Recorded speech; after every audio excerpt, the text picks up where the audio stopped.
চট্টগ্রাম শহর থেকে মাত্র 1500 টাকায় ঘুরে আসতে পারেন বান্দরবনে মেইন জাবেল এবং থাকতে পারবেন জুমঘরের সাথে 3 বেলা খাবার এবং ঝর্ণায় গোসল করার সুযোগ। চল পাহাড় যাব জুমঘরে ঘুম দেব খুব, মন চাইছে ভীষণ করে বৃষ্টি নামুক পাহাড়ে। আমরা ফার্স্টে চলে আসি সবাই মিলে নতুন বীজ, যেখান থেকে যাত্রা শুরু করি চকরিয়ার উদ্দেশ্যে, যেখানে জনপ্রতি ভাড়া নেয় মাত্র 120 টাকা করে।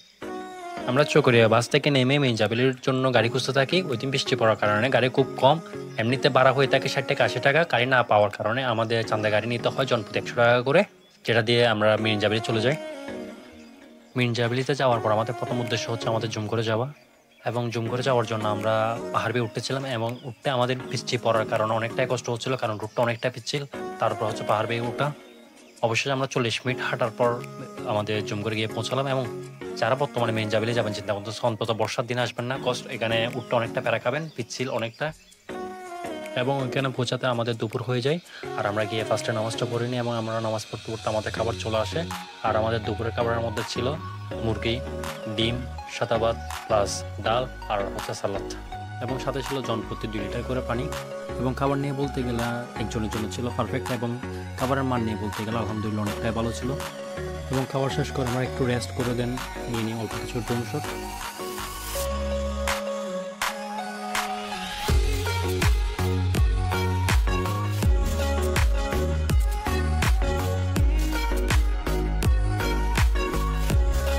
আর জুমঘরে আমাদের খরচ পড়ে 1200 টাকা।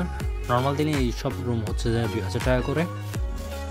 জুমঘরের পাশে ছিল একটা লাভ পয়েন্ট, যেখান থেকে ভিউ দেখা এবং ছবি তোলার জন্য পারফেক্ট একটা প্লেস। সাথে ছিল একটা দোলনা।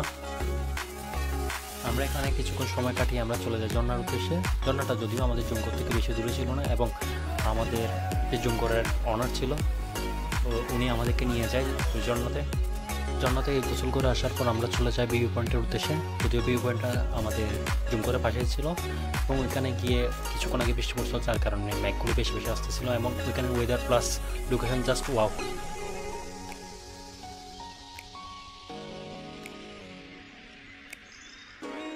তারপর সন্ধ্যা হয়ে যায় এবং আমরা রুমে চলে আসি। এবং রুমে আসার পর আমরা কিছুক্ষণ রেস্ট এবং রাত 9টার দিকে আমাদের খাবার চলে আসে। এবং খাবারের মধ্যে ছিল গ্রিল প্লাস 3টা পরোটা, যেটা একজন মানুষের জন্য এনাফ, এবং খাবারের মানও ছিল যথেষ্ট পরিমাণ ভালো। এবং সকালে উঠে রেডি হয়ে নাস্তা করে নিই, এবং নাস্তা আইটেমের মধ্যে ছিল ডিম খিচুড়ি। আর আমাদের 3 বেলা খাবারের প্রাইস পড়েছিল 700 টাকা। আর নাস্তা করে কিছু ফটোশ্যুট করে এবং 11:30 12টার দিকে করে আমরা রওনা দিই চট্টগ্রামের উদ্দেশ্যে। এই তো আল্লাহ হাফেজ, সি ইউ এগেইন।